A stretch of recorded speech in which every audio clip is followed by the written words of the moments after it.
안녕하세요. 시니어 건강 해설자 박건강입니다. 우리 나이가 되면 평생 믿어왔던 습관이 오히려 건강을 무너뜨리는 경우가 많습니다. 오늘도 그냥 넘어가기엔 위험한 습관 하나를 짚어드리겠습니다. 여러분의 건강, 제가 대신 확인해드립니다. 여러분, 지금 집에 보리차 있으시죠? 냉장고에 큰 물병에 담아서 아니면 보온병에 따뜻하게 담아서 말입니다. 한국 가정이라면 거의 빠지지 않는 게 보리차입니다. 제 어머니도 그러셨어요. 아침에 일어나면 가장 먼저 하시는 일이 보리차 끓이기였습니다. 주전자 가득 보리를 볶은 물을 끓여서 식구들 모두 물 대신 마시게 하셨죠. 물보다 몸에 좋다고 하시면서요. 실제로 보리차는 우리 문화 속에서 거의 완벽한 음료로 자리 잡았습니다. 카페인이 없으니 밤에 마셔도 잠이 잘 오고 속이 편안하고 구수한 맛까지 있으니 아이들도 잘 마십니다. 여름엔 시원하게, 겨울엔 따뜻하게, 사계절 내내 우리 곁을 지켜온 음료입니다. 병원에서도 수술 후에 환자들에게 보리차를 권하곤 했습니다. 자극이 없고 소화에 부담이 없다는 이유에서였죠.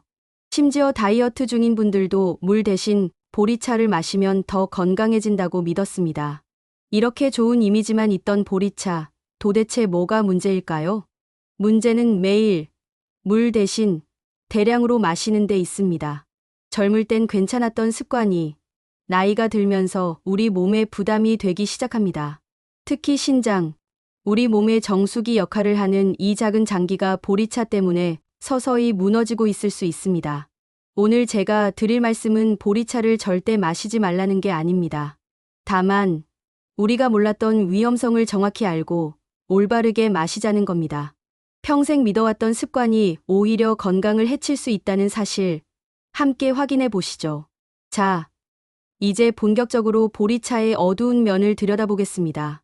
세 가지 주요 위험 요소가 있습니다. 첫 번째, 칼륨 과다입니다. 보리차에는 칼륨이 상당량 들어 있습니다. 젊고 건강한 신장이라면 이 칼륨을 잘 걸러내서 소변으로 배출합니다. 문제 없죠. 하지만 나이가 들면서 신장 기능이 떨어지면 이야기가 달라집니다. 우리 신장은 30대 이후부터 매년 약 1%씩 기능이 감소합니다. 60대가 되면 젊었을 때의 60에서 70% 정도 기능만 남게 되는 겁니다. 이렇게 약해진 신장은 칼륨을 제대로 배출하지 못합니다. 그러면 어떻게 될까요? 칼륨이 혈액 속에 쌓입니다. 이걸 고칼륨 혈증이라고 부릅니다. 고칼륨 혈증의 무서운 점은 심장을 직접 공격한다는 겁니다.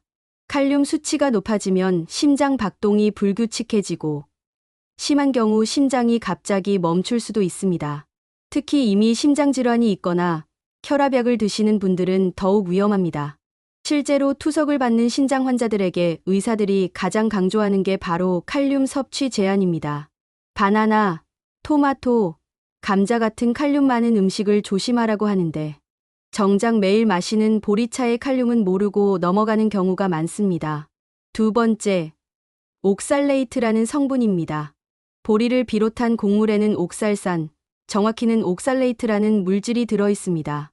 이 성분이 체내에서 칼슘과 결합하면 어떻게 될까요? 바로 신장결석이 생깁니다. 신장결석, 겪어보신 분들은 아실 겁니다. 출산보다 아프다는 말이 나올 정도로 극심한 통증을 유발합니다. 옆구리부터 아랫배까지 쥐어짜는 듯한 통증이 몇 시간씩 지속되죠. 문제는 한 번 생긴 결석은 재발률이 높다는 겁니다. 통계를 보면 신장결석 환자의 50% 이상이 5년 내에 재발을 경험합니다. 그리고 반복되는 결석은 신장 조직을 손상시켜 만성 신장질환으로 이어질 수 있습니다. 보리차를 물처럼 하루에 1리터, 2리터씩 마신다면 그만큼 옥살레이트도 계속 체내에 쌓이는 겁니다. 특히 이미 결석이 있거나 가족 중에 결석 환자가 있는 분들은 더욱 조심해야 합니다. 세 번째, 곰팡이 독소의 위험입니다. 이건 보리차 자체의 문제라기보다는 보리를 보관하고 사용하는 과정에서 생기는 문제입니다. 보리는 곡물입니다. 습기가 많은 곳에 오래 두면 곰팡이가 생깁니다. 눈에 보이지 않을 정도로 미세한 곰팡이도 문제가 됩니다. 왜냐하면 곰팡이는 아플라톡신 같은 독소를 만들어내기 때문입니다. 아플라톡신은 세계보건기구가 지정한 1급 발암물질입니다. 간암의 주요 원인 중 하나로 알려져 있죠. 그런데 이 독소는 간뿐만 아니라 신장에도 직접적인 손상을 줍니다. 특히 여름철, 습도가 높을 때 보리를 밀봉하지 않고 보관하거나 볶은 보리를 몇 달씩 두고 사용하는 경우 위험합니다. 보리를 대용량으로 사서 오래 두고 드시는 분들, 특히 조심하셔야 합니다. 정리하자면 보리차 3가지 함정은 이렇습니다. 첫째, 칼륨이 혈액에 쌓여 심장을 위협합니다. 둘째, 옥살레이트가 신장 결석을 만듭니다. 셋째, 곰팡이 독소가 신장과 간을 손상시킵니다. 이 3가지가 복합적으로 작용하면 매일 마시는 보리차가 서서히 우리 신장을 무너뜨리는 겁니다. 물 대신 마신다는 건 매일매일 이런 위험에 노출된다는 뜻입니다. 이론적인 이야기만으로는 실감이 안 나실 수 있습니다. 그래서 실제 사례를 하나 말씀드리겠습니다. 제가 아는 분 중에 72세 되신 어르신이 계십니다. 평생 건강하게 사셨어요. 큰 병원에 가본 적도 거의 없으셨죠. 그런데 작년 건강검진에서 청천벽력 같은 소리를 들으셨습니다. 신장 기능이 30%밖에 안 남았습니다. 만성 신장질환 3기입니다. 어르신은 충격을 받으셨습니다. 평생 술도 안 하시고 담배도 안 피우시고 운동도 꾸준히 하셨는데 어떻게 이런 일이 생겼을까 하고요. 의사 선생님이 자세히 물어보셨습니다.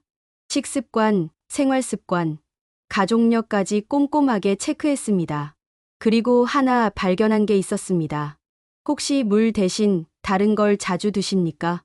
어르신은 대답하셨죠. 보리차요. 평생 물 대신 보리차만 마셨습니다. 하루에 2리터는 마셨을 겁니다. 의사 선생님 말씀이 그게 원인 중 하나일 가능성이 높다고 하셨습니다. 수십 년간 축적된 칼륨과 옥살레이트가 신장을 서서히 망가뜨렸을 거라고요. 이게 한두 사람의 이야기가 아닙니다.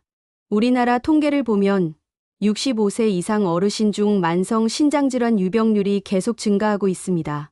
건강보험 심사평가원 자료에 따르면 최근 5년간 만성 신장질환 환자가 약 20% 이상 증가했습니다. 더 무서운 건 초기에는 증상이 거의 없다는 겁니다. 신장은 침묵의 장기라고 불립니다. 기능이 50% 이하로 떨어져도 뚜렷한 증상이 나타나지 않는 경우가 많습니다. 그냥 요즘 좀 피곤하네, 다리가 자주 붓네, 소변 색이 좀 진한 것 같네 정도로만 느끼죠. 그러다 병원에 갔을 때는 이미 신장 기능이 30% 이하로 떨어진 경우가 많습니다. 그때부터는 회복이 거의 불가능합니다. 투석을 준비해야 하거나 신장 이식을 고려해야 하는 단계까지 가는 겁니다. 제가 여러분께 강조하고 싶은 건 이겁니다. 나는 괜찮겠지라고 생각하지 마세요. 증상이 없다고 건강한 게 아닙니다. 오히려 증상이 없을 때가 더 위험합니다. 신장은 조용히, 서서히 무너지기 때문입니다. 특히 이런 분들은 더욱 주의하셔야 합니다. 고혈압이나 당뇨병이 있으신 분, 가족 중에 신장 질환자가 있는 분, 평소 짠 음식을 좋아하시는 분, 진통제를 자주 복용하시는 분, 그리고 보리차를 물처럼 매일 많이 마시는 분, 이 중 하나라도 해당되신다면 지금 당장 습관을 바꾸셔야 합니다. 늦었다고 생각할 때가 가장 빠른 때입니다. 그럼 이제부터 어떻게 해야 할까요? 보리차를 완전히 끊으라는 게 아닙니다. 하루 한두 잔 정도는 전혀 문제 없습니다. 문제는 물 대신 마시는 겁니다. 가장 중요한 원칙 하나만 기억하세요. 물은 물로 마신다. 너무 당연한 소리 같지만 우리 세대는 이걸 잊고 살았습니다. 물 대신 보리차, 옥수수차, 결명자차를 마셨죠. 하지만 우리 몸이 진짜 필요로 하는 건 순수한 물입니다. 신장은 물로 노폐물을 걸러냅니다. 물이 충분해야 소변이 제대로 만들어지고 독소가 배출됩니다. 보리차나 다른 차는 수분 공급은 되지만 동시에 신장이 처리해야 할 성분도 함께 들어옵니다. 신장 건강을 위한 3가지 실천 원칙을 알려드리겠습니다. 첫째, 하루 1.5리터 맹물 중심으로 수분을 섭취하세요. 아침에 일어나서 물 한 잔, 식사 전후로 물 한 잔씩, 잠들기 전에 물 한 잔. 이렇게만 해도 1리터는 됩니다. 나머지는 틈틈이 마시면 됩니다. 물이 심심하다고요? 처음엔 그럴 수 있습니다. 평생 보리차의 구수한 맛에 익숙했으니까요. 하지만 2주만 지나면 적응됩니다. 오히려 물이 더 깔끔하고 상쾌하게 느껴지실 겁니다. 보리차가 정 마시고 싶으시면 하루 한두 잔 정도로 제한하세요. 그리고 보리는 반드시 밀봉해서 서늘한 곳에 보관하시고 한 달 이상 된 보리는 과감히 버리세요. 둘째, 짠 음식을 줄이세요. 소금은 신장의 가장 큰 적입니다. 나트륨이 과다하면 신장이 과부하에 걸립니다. 혈압도 올라가고 신장 혈관도 손상됩니다. 한국 사람들의 평균 나트륨 섭취량은 WHO 권장량의 2배가 넘습니다. 김치, 찌개, 젓갈, 장아찌.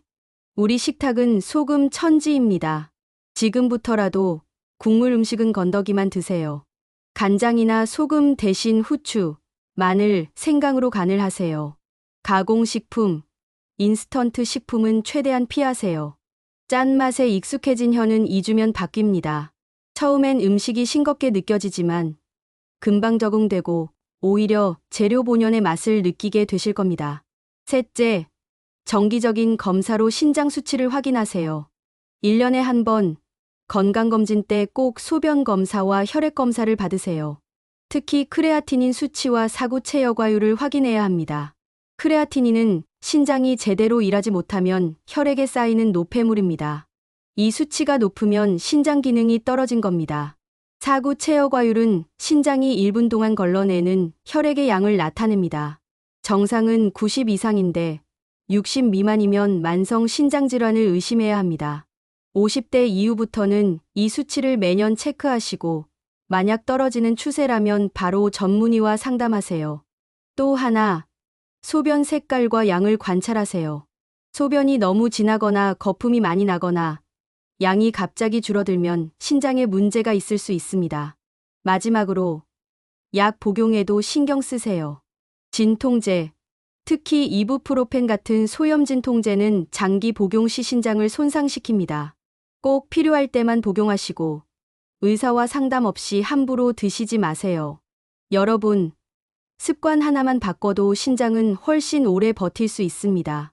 오늘부터 물병 하나 챙기세요. 보리차 대신 물을 담으세요. 그리고 하루에 조금씩 자주 마시세요.